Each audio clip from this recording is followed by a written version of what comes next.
right, it's fine.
Or you'll get a chance to engage my speech, or my deputy will take you in this debate.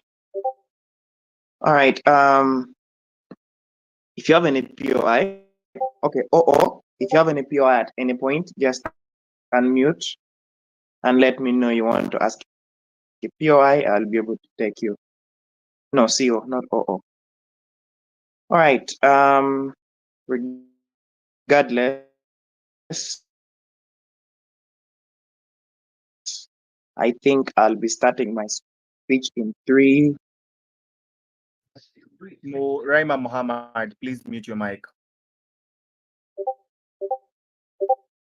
Who is unmuted? It's Green Foster who is unmuted. That voice won't go through, don't worry. Oh, it's okay. All right, so I think I'll be starting my speech in 3, 2, 1, go. So, Chair, we live in a society where there are people who are structurally marginalized and they don't get the benefits that the mainstream society sometimes gets to experience at the end of the day. Those are underprivileged communities. And sometimes they turn to institutions like religious institutions so that they get some sort of solace and they get some sort of hope in their underprivileged communities at the end of the day.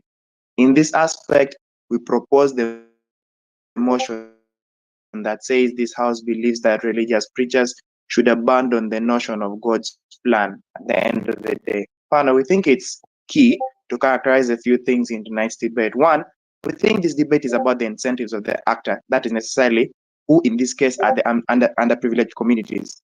The second piece of characterization then is what characterizes these underprivileged communities. One, we think most of the times they normally means that they are very poor and very destitute at the end of the day. The third thing then this means that is that oftentimes they're trying to achieve some sort of survival, but then ultimately they want to break away from this circle of underprivilege at the end of the day. The third piece of characterization is then we need to characterize the impact of religious preachings in their lives. Partner, we think that by the mere fact that these guys are basically very poor and very destitute, it means that they're suffering and they draw some sort of divine inspiration from stuff like religious preachings and stuff like that. That necessarily means most of their beliefs and their actions are constructed along religious doctrines and along sorry, someone wants to ask a POI? Right, and along the preachings that these religious leaders necessarily get to preach. But then also, it then necessarily means that this is where they derive some sort of hope from at the end of the day. Panel, the other thing then on the responsibility of preachers, we think religious leaders necessarily have two duties that they need to actually accomplish. One, we think that they need to actually pass out the message or the doctrine of the religious institution at the end of the day. But then secondly, it means that because there's some sort of confidentiality relationship between the people they preach to and them, it means that they owe these guys some sort of duty of care. That means they have to, in their preachings, actually maximize utility and then maximize realization of benefit and happiness of the people that they necessarily preach to at the end of the day. That means from side TG, we establish some sort of as we establish some sort of relationship of care between the preacher and the people who necessarily get to actually achieve this sort of message. But then the fourth thing to characterize in tonight's debate is what this notion looks like, but then what it does at the end of the day. Panel, we think this notion actually looks like one, it means that everything that happens in your life is actually predetermined by someone who is divine and someone who is, for example, God, or is predetermined by the Bible and sort like that. This means that B, it necessarily looks like your bad luck and your good luck is all dependent upon factors that you cannot control at the end of the day. This is what this notion necessarily looks like. It is perpetrated by these religious leaders and it's consumed by the people in these underprivileged communities. The comparative is then simple. From their side of the debate, they are supposed to defend the fact that preaching the notion of God's plan actually helps to improve the lives of these underprivileged communities, but it also establishes and protects the duty of care at the end of the day. But then what we do from our side, the comparative on our side of the house is we argue for a world where these preachers actually posit that these people are in hold of their fate and their fate is in their hands at the end of the day. That means we prefer a world where these preachers necessarily get to preach that you own your fate, you're supposed to work hard to change your destiny. Before I proceed to my substantives, I'll take a POI. Closing.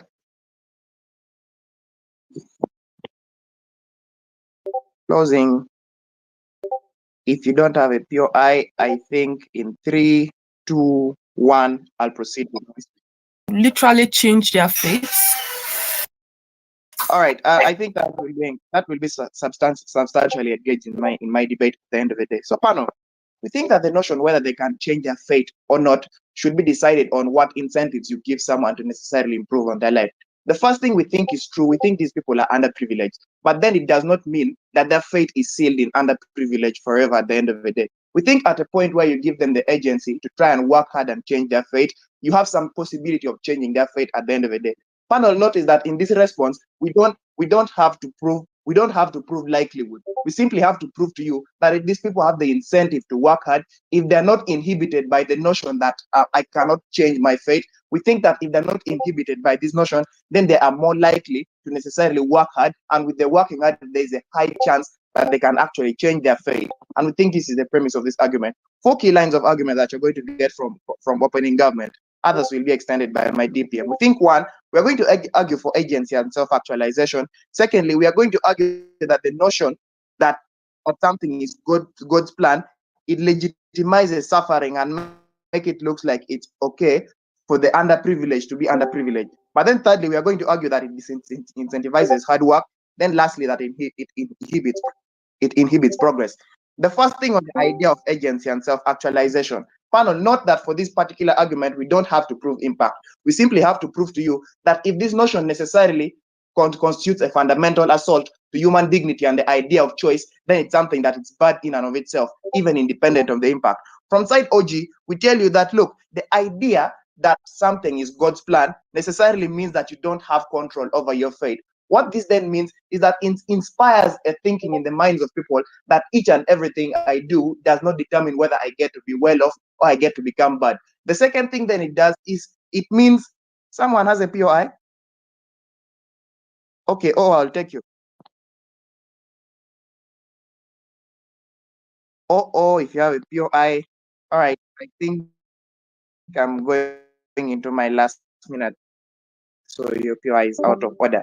So what then this means is that you don't have a hold over your life at the end of the day. And we think this constitutes a fundamental assault on people's dignity and the idea of choice. Because what then this means is that in terms of your mindset, you are not able to exercise choice because everything you do is controlled by by something that you don't know, by the divine at the end of the day. We think at a point in time where you're not able to have control over your life because you believe that each and everything is God's plan, we think this constitutes a fundamental assault on the freedoms or on the right to choice at the end of the day. We think the reason why then this is bad is because these preachers have what? These preachers have an obligation to maximize the happiness of the people that they necessarily preach to. We think at a point in time where they structurally actually rob these people of their dignity and their idea to choose what they want to do with their lives. We think that this is very bad because it harms this kind of fiduciary relationship that exists between the preacher and the underprivileged communities. We think at a point in time where this notion does not allow these guys to exercise agency and self-actualization,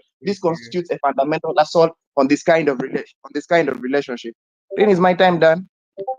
Yes, sure, time is done. All right. Second, other things will be extended by my DPM in this debate. Thank you. Okay, thank you, Speaker, for that speech. The House now calls upon the Leader of Opposition to open the case on the opposition.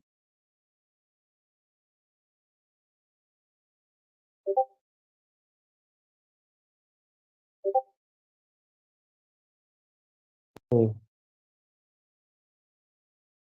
the Yes, timer. you're audible. Perfect. Hmm.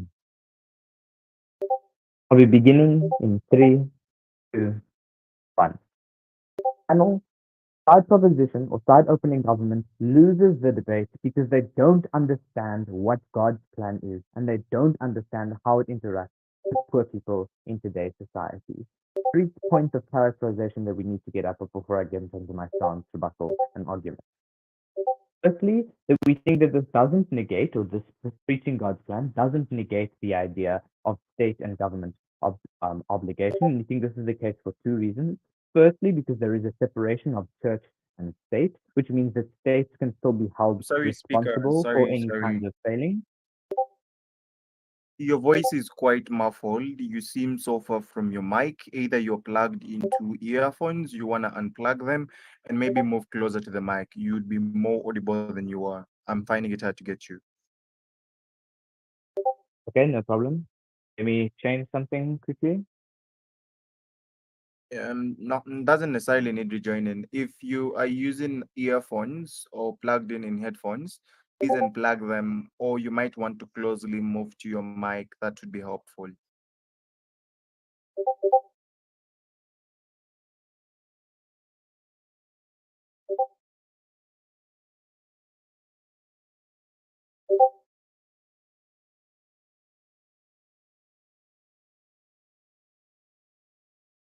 So, well, are you still there?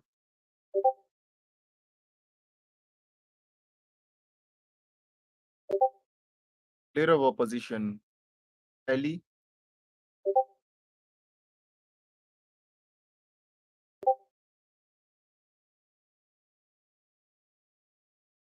Ellie, are you still there? Am I audible to the rest of the members? You're audible. Can you hear me? Yes, that's much better. Thank you. Okay, so it's fine if I speak like this. Yeah, sure. Perfect. Should I start from the beginning or just continue from where I was? Just restart. It was 30 seconds into your time. You could just restart. Okay, perfect. I'll be restarting my speech in 3, 2, 1. Panel side opening Gov loses this debate when they don't understand what God's plan means and how it interacts with poor people. 3 points of reclarification that we need in today's debate. Firstly, we don't think that this idea of God's plan negates any form of government or state responsibility. We think this for 2 reasons.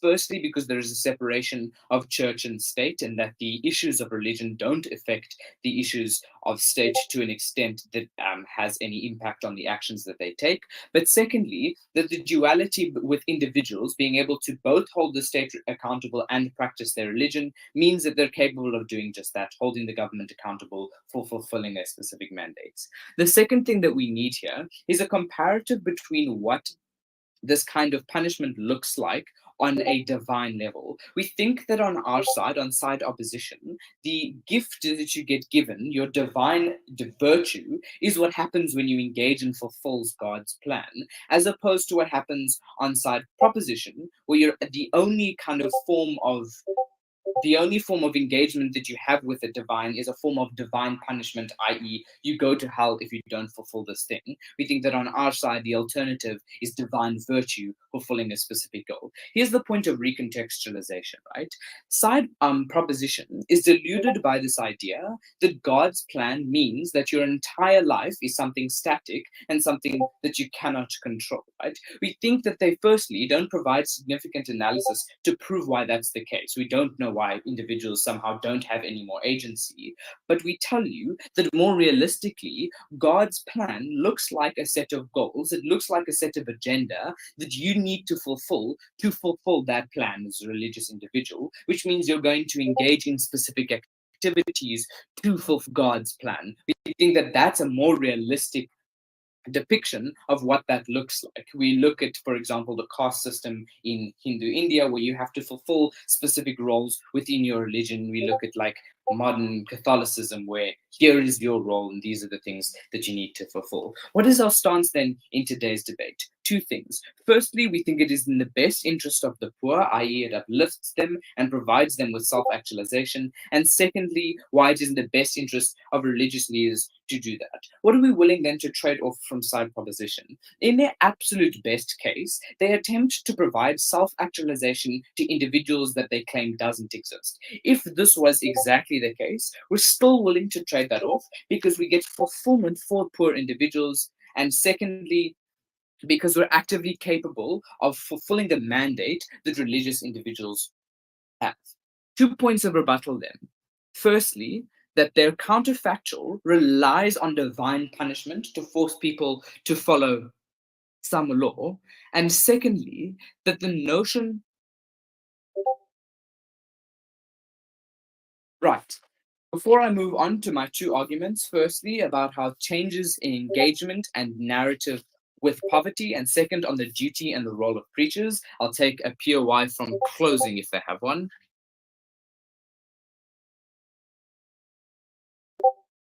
Closing out. Can you please be clear on what you mean that God's plan is to achieve like there are certain steps to achieve something. What are they achieving? So we think that in this case, God's plan looks like you as a poor individual need to make sure that you're tithing a specific amount, right? You're tithing 10% of your income. It looks like that you're actively going into like church spaces and doing and fulfilling the roles that specific individual should, that you should as a person in your situation. That's what God's plan looks like. It looks like a set of goals that you then need to fulfill as an individual in your situation, right? Onto my first argument about our changes, engagement, and the narrative within poverty. First point of context here is that we think that a majority of poorer people feel unworthy to be like within these religious communities and actively engaging with these religious communities. Three reasons why this is the case. Firstly, because these things tend to be expensive. Just going and doing these kinds of religious activities is something that isn't afforded to them. Secondly, the colonial kind of influence that you have forces this inferiority complex within these poor individuals who are no longer capable of engaging to the same extent that they would had they not been. But lastly, we think that simply due to the nature of religion, individuals who tend to be poorer aren't valued as much or necessarily cannot give back as much to the religion that they come from. We think this looks like the caste system in Hindu India again, where individuals that are on lower levels of the caste, aren't capable of providing things back to the extent that they would had they been richer. 3 points of analysis then on why this idea of God's plan changes the narrative. Firstly, we provide a form of validation for individuals and provide a form of solace for individuals within these positions, right? We think that when your existence is affirmed by your religion, individuals, we think that when your situation is affirmed by individuals within your religion, it actively provides a form of upliftment and fulfillment for you as you are constantly validated. Secondly, we think it provides motivation for these individuals because to the extent that your life is validated, it provides you motivation to fulfill that plan that exists in general. And that motivation then stems and comes out in poor people actively being more likely to fulfill those things. Two impacts then. Firstly, we're more likely to uplift poor people. We think that's the case because these individuals are going to enact and going to fulfill specific roles that actively help uplift them from poverty because of that motivation. But secondly, we provide them a better quality of life because we provide them an opportunity to be fulfilled when they are not likely to actively come out of that poverty, right? We think that in the extent a side proposition is not capable of uplifting any significant majority of poor people in their best case, we provide all of them with fulfillment, which is comparative, and we're happy to trade that off.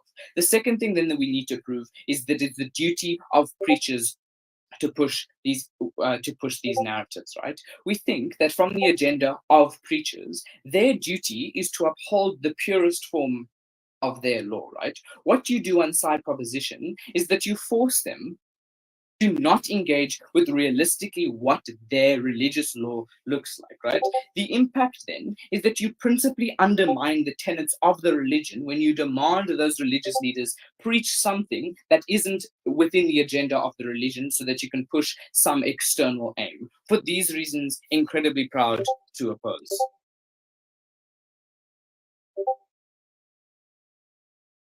Okay, thank you, LR, for that speech. And that marks the end of the first speeches. Let's have the PM to extend the case on opening government.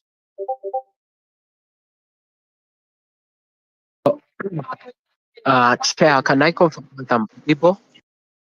Yes, Ellie, mute your microphone. You're clearly audible, DPM.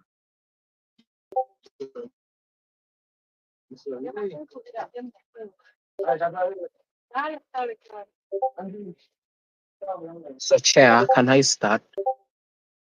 Ready when you are. I'm going to begin my speech in 3, 2, 1. I think the biggest challenge I find with opening opposition is that they try to run a line of proving to us what God's plan in their idea looks like, and we think they clearly give us as a description of people existing in society or community with like a structured plan of what they are literally supposed to give or clear steps. We think that kind of notion is not what we are really supposed to debate today. We think God's plan, as said by my first speaker, is how people believe that whatsoever or the kind of space they exist in has things that are already predetermined, and therefore they are supposed to really subscribe to such things without even possibility of shying away from anything that comes their way. So we think while they try to run a soft line, either way it cannot save their. I think I'm going to engage them from the kinds of impacts they introduced in their first argumentation, assuming that people would actually be more elevated from things like poverty if they take on their side. My biggest question here is today in status quo, we are having this problem of the preachers taking God's plan notion into communities that are already unfavored, and we haven't seen any kind of elevation in the status of those people, simply because what people subscribe to or believe what this kind of plan looks like is that they think whatsoever is happening to them, God made it to be that way, and therefore they cannot run away from it. What then it means? It means that psychologically you give people a passive understanding that even if they do what, they cannot literally change their kind of state. That necessarily means that you kill hope, and you also clearly direct people to exist without clear incentives of working harder. When we eliminate such a notion, it does not necessarily mean that we potentially harm the role of religious leaders. In my rebuttal to his last idea, we think it is okay for preachers to do their role and preach whatsoever they are supposed to do. But we are doing away with only one clear thing, that we think it is for the greater good. Elimination of God's plan from their structure does not necessarily mean that they are stopped from preaching other things. We think it is okay for them to actually get clear and preach to people on things that are focusing on community empowerment, because religious preachings do not necessarily only talk about praying to God, but rather have also concepts that are directed to working harder. We think when they clearly put more of their intention on that, it means people have high likelihood that they would actually be working harder if told by their religious leaders that they really believe in so much. So I think the kind of case we get from opposition is one that does not tackle the problems existing in community, and we cannot necessarily have a clear incentive why we should go with their side. He started with some kind of rebuttal, saying that religion and the state have no clear relationship within. We think he does not really understand how religion plays in the structure of community. Religion influences how people think, how people live, and what people practically do. So while it's true that the government is there and it can be held accountable for its failures, at times for countries like Uganda, where it is an LDC that even if the country does what, they cannot really tackle all problems of people existing in community. We think it would then be better to give people a clear incentive why they should work harder and match up the kind of competition that exists today in status quo. So we think the kind of opening opposition is something that we shouldn't be on.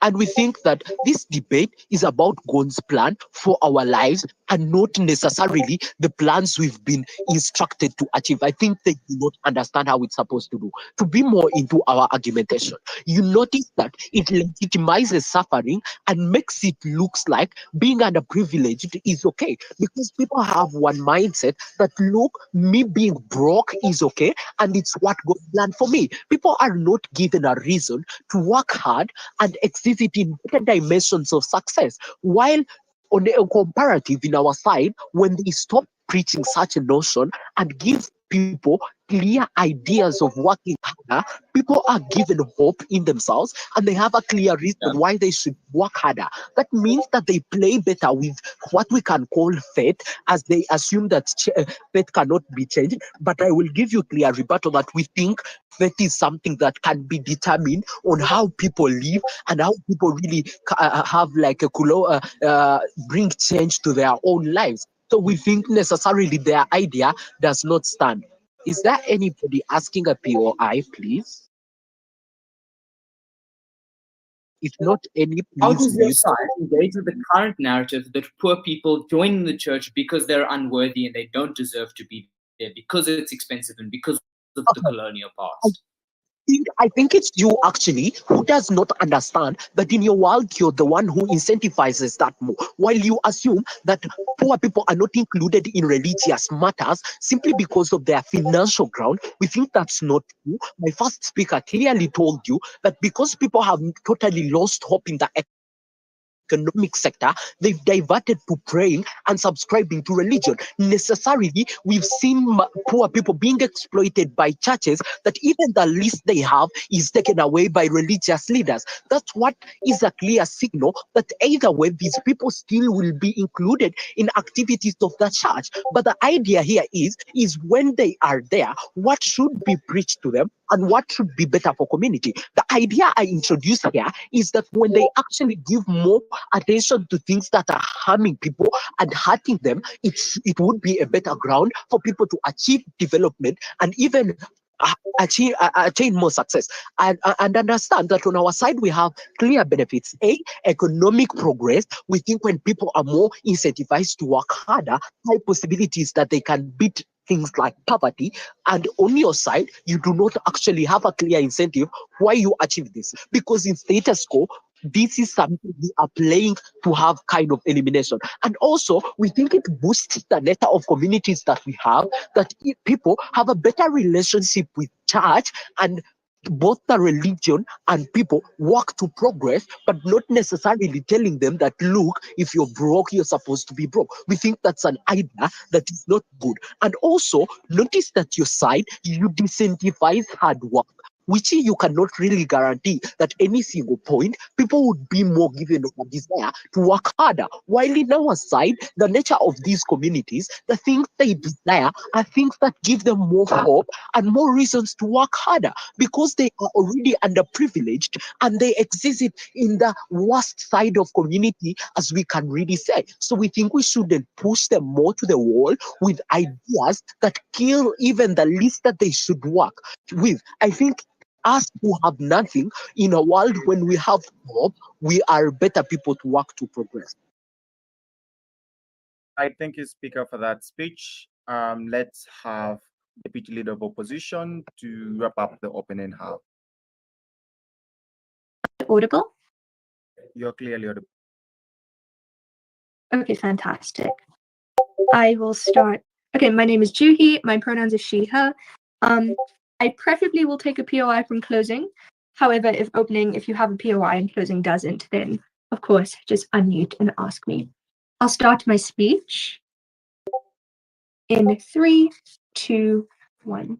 Panel, because of hum invented in the 1960s, was a very harmful policy created by the Catholic Church. It said that people who were Black were not allowed to enter the church. Time's up, and in the 1990s and the late 1990s, they had to exempt and expulse this policy. The reason being is because they wanted to grow religion as the Catholic Church. This piece of context is very important to the debate panel because, one, it proves that religion does not remain static. It moves people and what they believe. The second thing that it proves is that religion has been harmful through mechanisms like colonization, through mechanisms such as discriminating people on their socioeconomic class in society. We don't think both of those things should be existing and can only be eliminated when you actually preach for God's plan. First, talk about why God's plan actually looks like, because opening government has manipulated the case to the extent where we actually probably don't even know what God's plan is. So panel, what does it look like? One, Eli tells you it's a fairly optimistic stance, right? It looks like divine virtue, that if you overcome this unique struggle of poverty in your life, you will be immensely rewarded. This stems from arguments such as reward and punishment within religion. The reason why this is important, panel, is because opening government tries to isolate your intersectionality within religion. You can believe in God's plan and you can also believe in reward and punishment. The second thing is that religion either needs two things to function, panel. One, it needs a level of exclusivity. That exclusivity believed to be true in the past because white people in the church tried to claim all sects of religion for themselves. I think that's a very good example of how Puritan ideology works. The second way in which it works and why it functions better on our side is through mechanisms as not being exclusive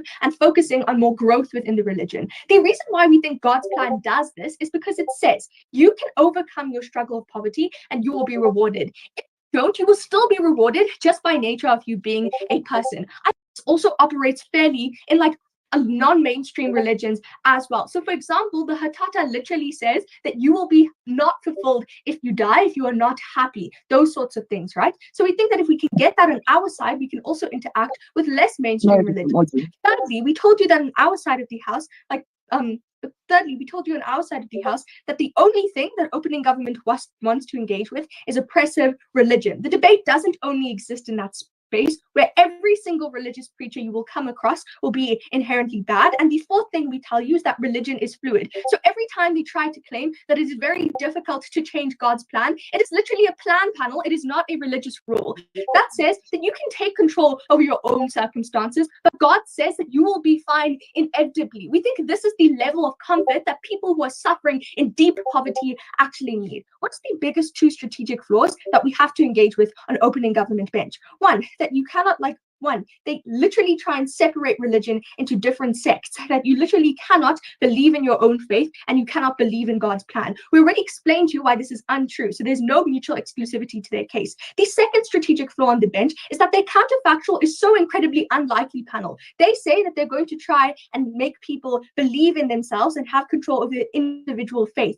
In the same breath, panel, they believe that people are so deeply entrenched in poverty. You cannot separate this debate from the practical outcomes, that the poor that we are talking about have little to no social mobility in the current status quo. They need a community to support them and to believe their voice. You can only get this through a group of people believing in God's plan. Their case is wrong. Firstly, let's just talk about how do we help people cope with poverty. We told you two things, both of which go unresponded to. One, we told you we told you about the virtue of belief, right? Eli touches on this, that people take a leap of faith into religion. And when you don't know what's true, you tend to go to two main beliefs. One, what do other people believe? And two, what is the closest to the truth? We think it is the closest to the truth to believe that your socioeconomic position is not controlled by you, but can be changed by you. And if you manage to change that, that is in God's plan, and you will be so incredibly proud that he will reward you. We think that that is what people in poverty actually need. Secondly, absolute worst case panel, we would argue that religion can spark political bravery. This is independent of what Eli tells you about the separation of church and state. We would tell you that if you have a community that actually does believe that you should not be in this economic situation and that you will be rewarded if you overcome it, people are likely to feel politically brave by this and actually rebel against the government that is oppressing them. This wipes out opening government's impacts about why we don't get any economic change on our side. What do they say? One, they say that poor people are suffering and that their beliefs are constructed through these preachings. One, we told you that the counterfactual on their side of the house is divine punishment. I already gave you the exclusive piece of context that religions can either open up or they can be inherently exclusive. So on their side, their only option is exclusivity because religions don't want every single person to believe so heavily individually that they don't have the need to come to church and belong in a community anymore. Secondly, we told you that poor people in the past have tried to build hope and happiness into their religious institutions. It looks like Pentecostal churches in Nigeria singing exceptionally joyous hymns, talking about how if they overcome this poverty, it'll be in God's plan and that they will be happy. We think that these are something that you cannot ignore and you cannot not give people. Finally, we think it is exceptionally harmful to open in government's case because God's plan does not mean that you cannot change your circumstances. We already told you how this intertwines with systems such as buy-in and reward and punishment. So what is the essential way up that we need to do under this clash panel? We think either you have an individual leap of faith on their side, or you have a communal one where you believe that you can change your circumstances, but the reason why you were born and the reason why you're facing this circumstance is because God set that out for you, but you can change it. One, we told you that we can empower your position right now, that the greatest barrier to entry for the poor right now is that they're being told and the narrative fed to them by the church is that you're not worthy and you will literally go to hell. Secondly, we told you that we can build a social community, which is so incredibly important. And finally, we told you on our side, we can create a system of divine virtue and not divine punishment. Secondly, let's just talk about what the mandate of religious leaders are. Eli gives you three structural reasons for this panel. One, he tells you that you uphold the purest form of that religion. This goes hand in hand where if you don't know the truth, you would much rather opt into a truth that actually empowers people. Secondly, it's to grow the religion. And thirdly, it's to change the religion. So religion is not static. What do they tell you? One, that preachers historically have actually just manipulated God's preaching. One panel, their case is literally a result of oppressive religion. But secondly, we tell you in this case, it would serve as some sort of reparational ability if these preachers are able to tell you that your poverty actually isn't your fault and it's just a hurdle that you need to overcome. Panel, please understand that religion cannot remain static in this debate and opening government cannot win.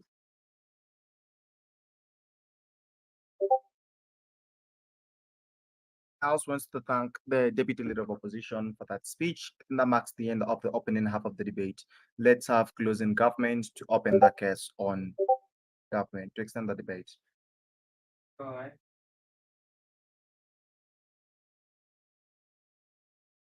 Am I audible? Can you hear me? The speaker, you're clearly audible.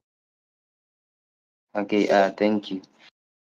Just 10 seconds. So please don't unmute. I will ask for the POIs myself. Yeah.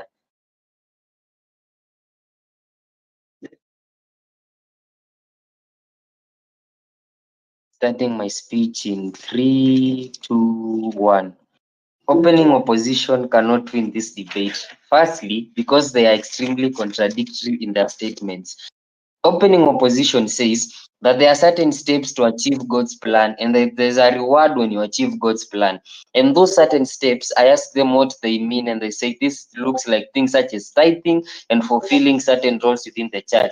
The same opening opposition goes ahead to say that poor people feel unworthy within the religious spaces and they are usually not allowed to, to exist within those spaces because those spaces tend to be expensive and because poor people are not valued because they can't give as much back to the society as rich people do. This is extremely contradictory because this is the idea. If you say that what the steps you need these poor people to do in order to achieve God's plan looks like things such as tithing, which involve money, and then you argue that poor people cannot be able to access this money, and it is because of this lack of access that they are made to feel unworthy.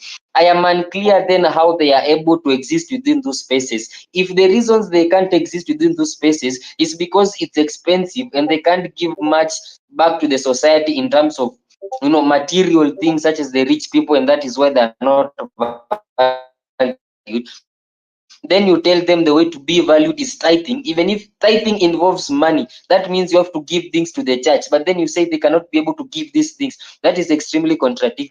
But the second thing is on the idea of motivation. They tell us you need this like messaging in order to motivate people to come out of poverty. I am unclear why in religion there are so many messages that can potentially motivate people. Why you choose this one that is extremely harmful?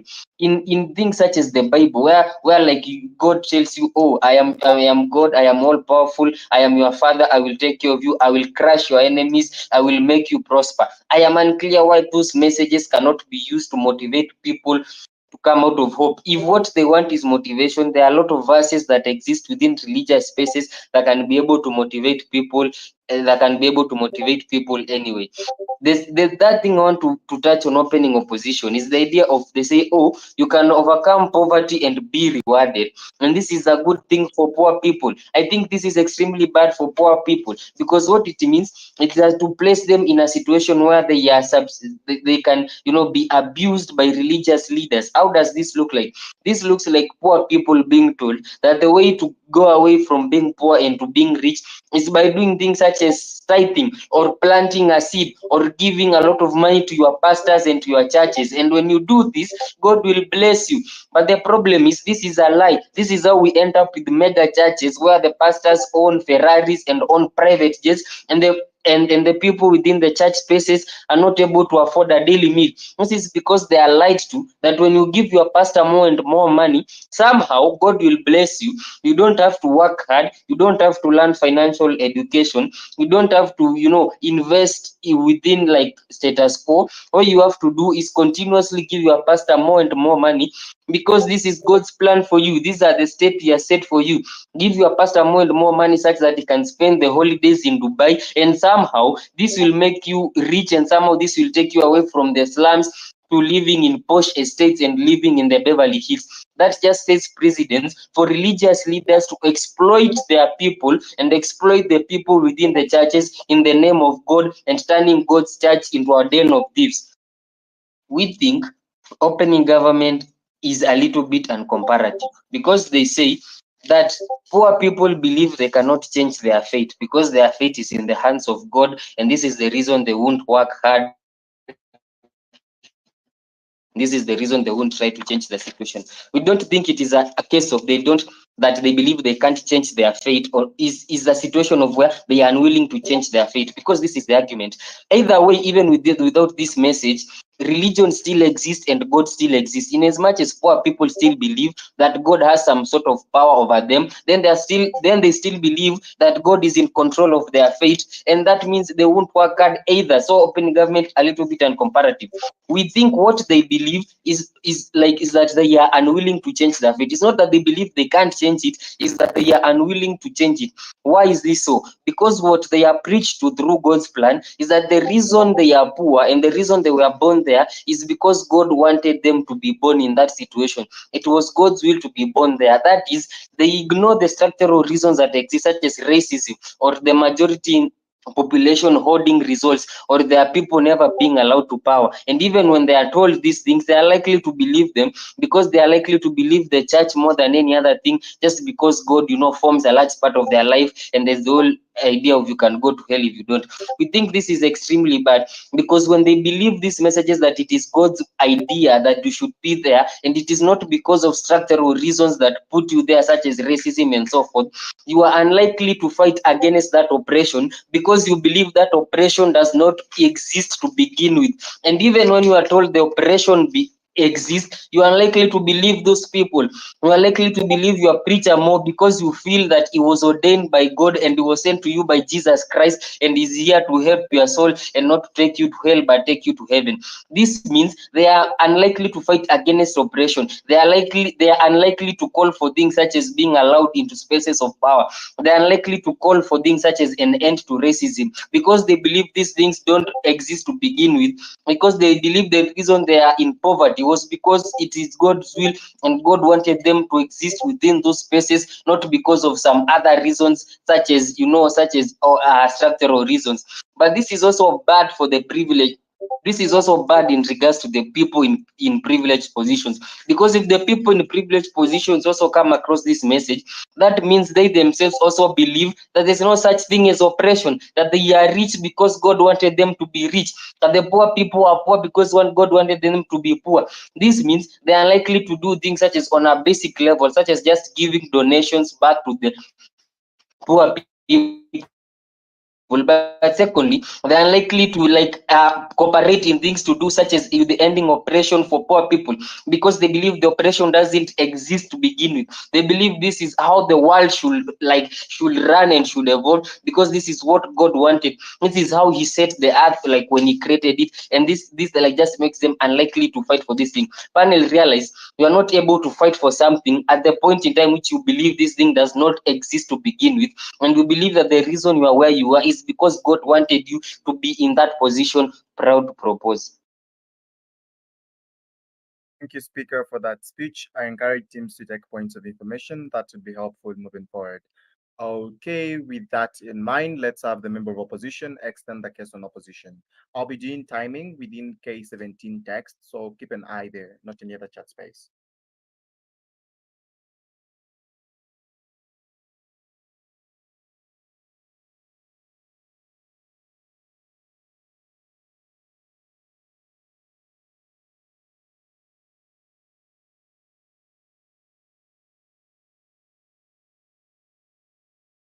Opposition, closing opposition.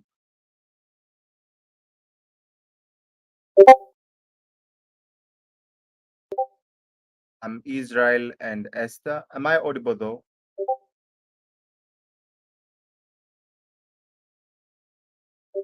Someone confirm if I'm audible. Audible. At least for Okay, me. beautiful. I'm closing opposition, Israel and Esther. Are you guys there?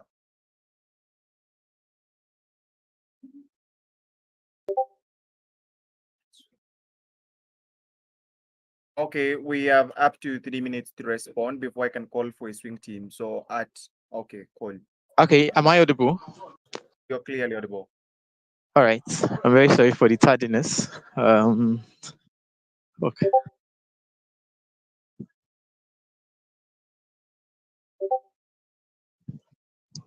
Hmm. All right. Thank you. Yeah. I'm looking at the timer right now. POIs should be indicated in the text space. All right. Yes. Please get the ball out of. Get it. Get it. Get it. I'm very sorry. Am I still audible? Yes, you are. Yes, you are. All right. So I'll begin in 3, 2, 1. Panel, we need to look at the three major actors in this debate and the kind of messaging we are defending from OG, the God's plan message, and the kind of messaging they want to exclude from religious virtue signaling. Firstly, is the actor of religion, the underprivileged, and the preachers of these churches or of these religious institutions that we're looking at for, right? But what is the importance of religion in this debate, especially looking at the context of minorities and underprivileged in societies? Religion has always been the basis for what liberation movements use to liberate themselves.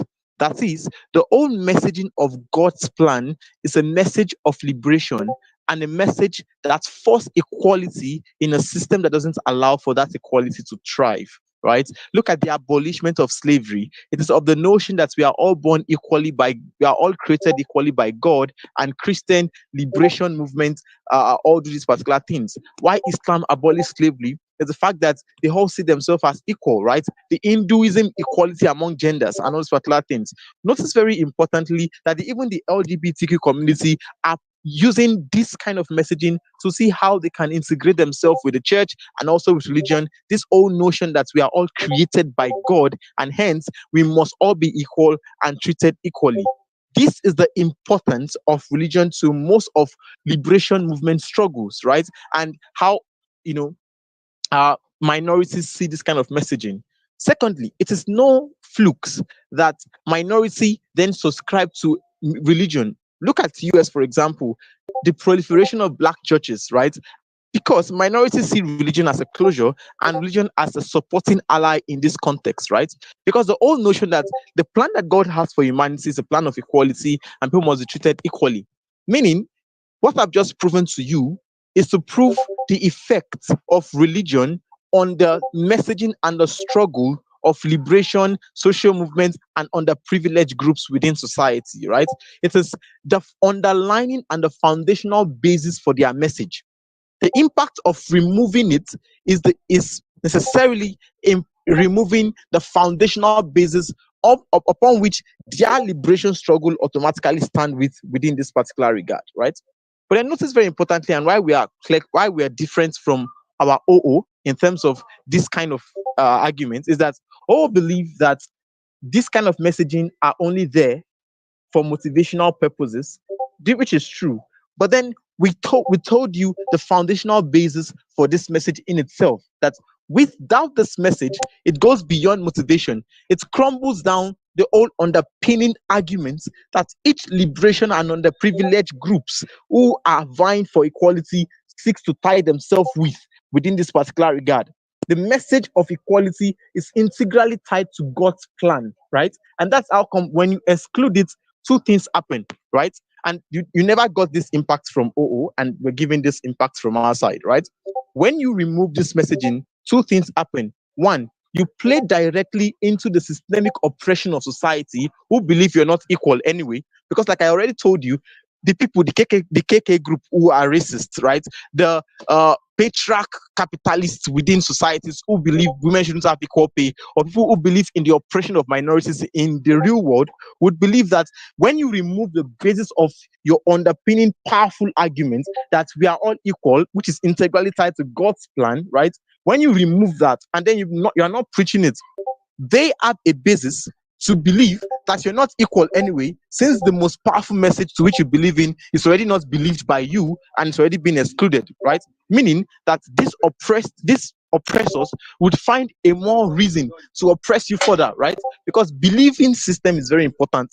And when you stop believing in something, the people who benefit from you not believing in that particular thing will leverage on it to oppress you further, because they will not believe, obviously, you're not equal anyway, since you don't even believe in God's plan, which God's plan is the equality for your life and particular things. They have that incentive to then oppress you further. But then secondly, right, the second impact to removing this messaging from religion is that it tells on how you relate with all these particular structures. Because notice very integrally that black people within the US, or people who are suffering in Yemen, who hold religion tight to themselves and see that God has a benefiting future for them in the future. This is more like a shock absorber, right? But then secondly, it creates disunity among them. And this is the ultimate impact, right? Because one liberating and communal factor among oppressed groups is that they all share this notion of liberation, a futuristic liberation, right? And religion and God's plan plays that role. Because ultimately, God has a good plan for them, right? At the point where you remove that God's plan for them and then say, oh, you don't longer believe in God's plan, it should be removed and particular things, we think you're creating this unity, this disunity, and that common factor that unites people together to see a future of liberation for themselves in the particular regard. Yeah, shoot your POI. OG, shoot, be fast. Right, this is OG. I think it's clear that the Bible reinforces certain things like patriarchy because it excludes women from structures. Why do you think if this is God's plan, then it doesn't reinforce oppression? This is the thing. We can't keep looking at the bad side of everything. Democracy has its bad side, for example. Religion also has its bad side. But then as contextual to this debate, right? Like I already explained, the foundational basis for equality, the foundational basis for how liberation movements argue to society that we are all equal is God's plan, and it's founded in religion, that God created us equally, hence we must be treated equally. That is an integral and the core basis of religion, and that is the core messaging of God's plan. It's not patriarchy, right? It's the fact that we are all born equally and must be treated equally within this particular regard. So that kills all your arguments of say, oh, minority oppression or all these particular things. But then secondly, my partner will deal with your case like integrally, because one, we think the motion does not say we are excluding gospel is the only message we'll be preaching. We're also going to be preaching other messages like hard work. Just that we are excluding God's, you want to exclude God's plan. I have not given any utility that will include in your world, right? But we're giving you utility and harms that will include in our world if you exclude God's plan, because that's the integral and the ideological purity of most of this liberation struggle. And the church and religion is an allyship to that regard as to how these particular things are achieved, right? At the point to which you then exclude it, the church, one, no longer become a formidable allies for liberation struggle, but then secondly, oppressors will then come in to use that disunity at their advantage to oppress you further, and then enrich their own argument of the fact that there is no God in the picture anyway, and then not everyone is not equal and we can't treat everyone equally. In our world, we retain that messaging, and then things have a prospective futuristic benefits for minority groups. Yeah. All right, thank you, Speaker, for that speech. And that marks the end of the extension speeches. Let's have Government Whip to up the debate on government bench.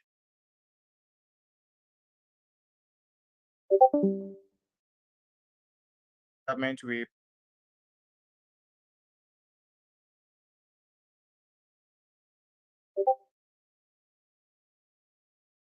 Government Whip.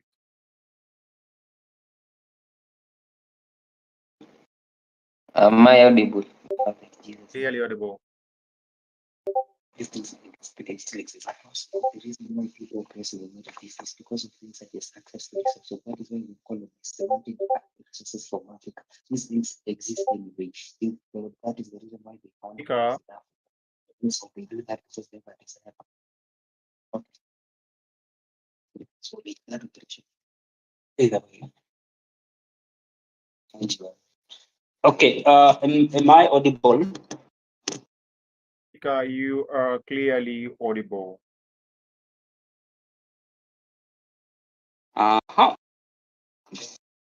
Some minutes. I'm just things such as patriarchy or the things such as Jews are the chosen ones of God. So either way, the pressure is shows that they're okay. Are you guys Okay, still just we are don't worry, we are here, don't worry. Just a minute, just give me 10 seconds, huh?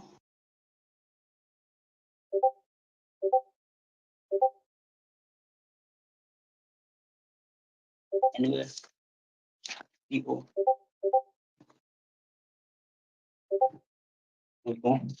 Okay, starting in 3, 2, and 1. So you're going to get three things in my speech. Oh, you're going to get three things in my speech. One, the summary of our case. Second, COs, and then engagement with OO finally, and then I'm going to show you how exactly we do differ from our opening, right? So what does CO tells you? So CO tells you that the idea that God's plan could be that we were made equal, and so this thing could make you have the eager and have the idea that I need to fight for my liberation and things like that. And so similarly, they think that oppression will actually end and things like that. We think that the idea that if we eliminate the notion of God's plan, it doesn't necessarily mean that religion exists to cease to exist, right? We still have things like Jesus died for us all, that we came from same Adam and Eve, right? That we still there and we still love and things like that. We think all these messages are still also possible to also make prove our efforts or makes us still do our struggles towards liberating ourselves. So we think that point is slightly mutually exclusive, because ideally it does not necessarily shows how when this idea of God's plan exists, it will surely liberate people it will still liberate people at the end of the day. But secondly, they talk about disunity, right? But I think my member mentioned, like in the extension, mentioned a very great thing, right? He tells you that God's plan, this is how it looks like. That we are the God. This is Theo says that we were born equal, right? But what God's plan shows you is that we are not equal as of now, and the reason why we're not equal is that it's okay because then we can always fight and like remove ourselves, like and like liberate ourselves in the end of the day. The problem we have with that is that it gives an excuse. It makes you feel like you are really not equal because it's the plan of God, right? And the problem with this is that it makes you so much complacent. And the idea is that when it makes you so much complacent, you have a division within that particular faith of yourself. There are those poor people who believe that this is not true, and there are those poor people who believe that it is true, right? And so you find that there's some sort of conflicts or conflict within this religion, right? And so in the end of the day, we need oppression and we need to fight oppression. We think that oppression is not fought when people within that particular faith are disunited, when people within particular faith believe different things, right? And so it means that these people will not be united in terms of fighting, like going to the street and like rioting, or actually being in parliament or being legislative chambers together to mention or like to fight against like policies which are very harsh to these particular people, right? Within that particular disunity is largely compromised when that particular God's plan exists, because not everyone buys into it. Not every underprivileged community or not every underprivileged member actually buys to this particular thing, and this is very bad in the end of the day, right? But what does OO tells before we move on, right? This is what OO tells you. OO starts with the idea that there's separation between church and this and the state, right? We think this still exists in our world because we think that problematically in their world, in fact, this is very, very compromised. Why? Because the idea you give people a reason that it's God's plan for you to be in that particular situation. It is God's plan for you to be poor. It is God's plan for you to be a minority. It's God's plan for you to be underprivileged. It then means that doesn't give you the ego. It doesn't give you the courage to come out and fight against the state, to fight against these particular systems, to fight against the brutality, which are actually, making your life worse and worse forever and forever. We think that the only chance where you can always do this is to tell people the truth and like make people work hard and make people tell the people the truth and blood and things and things like that, right? But I think probably we need to do two things because comes with two things. They want to uplift the lives of people, and secondly, they want to ensure that there's quality of life. But thirdly, they tell you that there's religious mandates that need to be absorbed, right? But the first thing that from the speech of my member give you a clear characterization why. But then we do have divisions because this is how I want to explain to you how self-actualization is very, very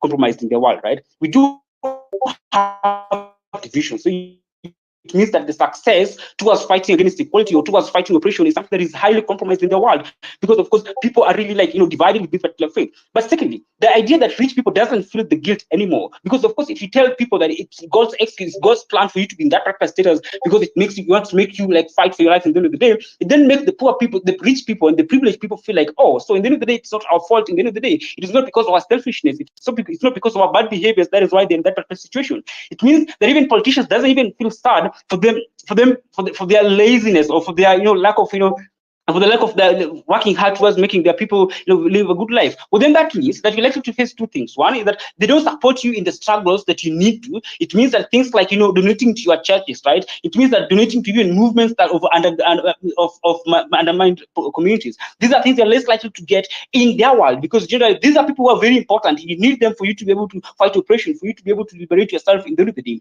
But at a point in time, you make them lack that guilt, or you make them feel okay that it's okay to be in this particular situation. It is God's plan for them to be in that particular situation because in the end of the day they're going to get out. It doesn't make them support you in the end of the day. What this does to OO is that first it doesn't uplift the life of people because the life of people only gets uplifted where the moment these people are on board, the moment these people support you, the moment these people say that okay, let's donate to their churches, let's build them churches, let's promote their religion and things like that. So, but secondly, the idea that people don't fight as they could have fought in our world, because in their world it's an excuse. So it's give you a complacent. So you always believe that tomorrow will be better. You always believe that next year will be better, and so you are like, oh, okay, if tomorrow is going to be good, why the hell should I work my ass off for me to be better and things like that? So you ideally get how motivation is less likely even in the world because people are lazy, people are complacent because they know that God has plan for them and so on and so forth, right? So the thing is, even in CEO world, because they tell you oppression exists in the world, but we think that oppression exists either way in the world. Why? Because the rich people still have the access to resources. These people will always want to colonize you and things like that. Things like patriarchy are still there. So it means oppressions that comes from the patriarchy always there, right? The day the people want to hold on to power, they want to continuously marginalize poor people. They always continuously want to control these people. Means that oppression either way exists in the world and things like that. What I think OG does is that, of course, they provide you the idea of legitimizing of suffering and the idea of urgency. But we think this is necessarily mutually exclusive, because the idea if eliminating eliminating God's plan doesn't mean that religion exists, stop to exist. It means that you as an individual, if you're part of a religion, you still always be believe that God has power over you, God is still controlling you, God has your life and things like that. So the idea of agency of itself is still there in the end of the day. So we think they're largely and comparative, and so that doesn't worth them a point. What we tell you is two things. One is that we need to fight oppression, and that oppression only exists when we have unity. And we tell you how unity is likely compromised in the world, the idea that there are conflicts between the people. Secondly, we tell you how you cannot uplift the lives of people when even the rich people in themselves are justified to be not acting against for you, because they already believe that it's not their fault, it's not it's not because of them that you're in that type of situation. With that, yeah, thank you. I thank you, government whip, for concluding the government bench. Let's have opposition whip to wrap up this debate. Okay.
All right, am I audible? You are clearly audible. Okay, cool. Thank you. Give me a moment to set my timer, and I'll be starting in 3, 2, 1. It is in God's plan that humans treated equally, and humans should be seen as equal before the law. This is something my partner told you, but the justification for this is because it is literally written in almost every religious book you can find. It is also something that religious organizations and religion generally is trying to achieve. That is the reason why you find most religions becoming increasingly progressive, either based on gender or based on economics and a whole lot of those. But why exactly are we winning above the opening half?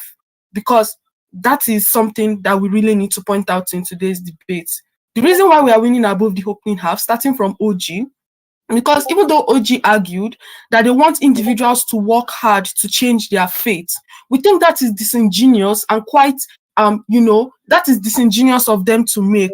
Why? Because essentially the underprivileged that these people are faced right now is not because they are not working hard. It's because due to the epistemic access that the majority group of this society had, they decided to change the definition of God's plan in itself to say, oh, we are the majority, we are the minority, and utilize it against this set of individuals to make them the minority in itself. That in itself is the problem. That in itself is the structural issue, and not necessarily about how they are not working hard. Because literally, you find women who work the same jobs as men and still earn little. You find people or minorities who lack equal access to work or good education in itself. It means that these individuals are literally striving hard, but because of societal pressure and societal inequality and all those injustices, that is the reason why essentially They're not literally getting every of these benefits in itself. It means for them to be able to change their faith as OG wants you to believe, it is the structural problem, which is the root of the problem, that needs to be engaged. And that is everything my partner's speech gave to you, right? Because my partner was able to analyze to you why not abandoning the notion of God's plan is the only reason why you can be able to utilize this to make social change or political change in the first place. You never get something like this if you decide to abandon God's plan that talks about the equality of humans and the ability for humans to be able to be equal before the law and to be equal before every aspect of society, essentially. Why do we win above our own, which is opening opposition? Even though opening opposition talks about how you get a reward system, you beat fate in itself to become rich, and then God rewards you, and that is something you feel happy about. Note, this particular argument is something that is individualistic in nature. It means that you probably just have 1 out of 100 people being able to beat this system in itself, either by, chance or by fate or by whatever. It means that to the extent where structural injustices are not catered for, you most likely don't have the systemic injustices being taken care of. It is only in our world you get a systemic change that is sustainable in the first place and something that can be accessible to everyone within society. Because it means that to the extent where it is just something that is more like a reward system, it means that it is something that is also very subjective and it is tangible to, the type of luck this person can have, or probably the personal relationship these individuals have with God themselves before they can be able to get any particular sort of change or any particular sort of benefit or reward as OO wants you to believe. It is in our own world that even for individuals who for one extent or another don't have luck, or for one reason or another do not stumble on a particular type of assets that could make them 1 out of 100, they will still be able to have a probably equal life within society, essentially. This is something you don't get from opposition, from opening opposition, but you get in our own world. You get that sustainable change that caters to structural injustices, essentially. Let's talk about CG. I think CG is kind of the most irrelevant thing in this debate. Why is that? Because they choose to believe that pastors at the end of the day will rather want to exploit their people, because they will rather want to exploit these individuals because of they think that these individuals will think they are unequal in the first place. I think that's not necessarily true. I and my partner have just proven how religion in itself is more about equality, and essentially that is something that is literally written in God's word, except if you want to begin to argue how religious books like Bibles and Quran is something that is not a legitimate reason to be able to argue this motion, essentially. But secondly, which is something that is really important, I don't get how it makes sense that a pastor cannot decide that they would rather want to get donations from rich people to be able to make money. Because I don't know, the money you can get from one rich person is most likely equal to all the contributions you can get from probably 1,000 poor people. So in terms of wanting to exploit or get money, it is very easy to just plead a particular type of cause that you strip rich people to particularly want to get, essentially, and then you make them donate and you get whatever money you want to get. So it means that for most of the pastors who go to preach, or most of the religious leaders who go to preach in all these underprivileged areas, they preach because they care about these underprivileged people and because they want to see a sustainable change existing there. That is the reason why you most likely see them interrogating sustainable things that can give sustainable change, essentially. You don't get that in CG's world because you most likely have pastors, as they said, or religious leaders, as they said, that are for their pockets. It means you most likely don't have any pastor in the first place being in underprivileged areas to preach, or underprivileged areas to guide this. In our own world, you get people who care, people like Martin Luther King, who was able to wield the ideas of religion to be able to create a sustainable political change and social change for Black people within society in the first place. But why exactly are we winning this debate? I think we are winning this debate because we're able to talk about hope. It is in our own world you get that particular type of hope because you think that that is the one place that you're able to wield this particular notion to be able to let these people understand that you can get change, not necessarily because there is a reward system, but because we're tackling the structural problems of inequality, essentially. But secondly, it is also in our own world that you're able to wield, that you're able to get a long-lasting change. Why are you able to get this long-lasting change? Because you make them understand the true meaning of God's plan, which is about equality. But secondly, it is also a motivation for them to engage social change. So you find a black person, rather than wanting to get more money, will choose to want to do something that benefits their economy, like probably going or benefit their policy, their society, like probably going into the joining political movement to be able to will change. That is the existence of things like Black Lives Matter. Like those are the mechanisms that Martin Luther King used and every other political bodies use, like even Gandhi, to be able to gain a particular level of change within their society. You only get that in our own world. We win this debate. Right, thank you, speaker, for that speech. And that marks the end of this round. You're gonna give me like about 5 minutes to deliberate on the call and then get back to video results.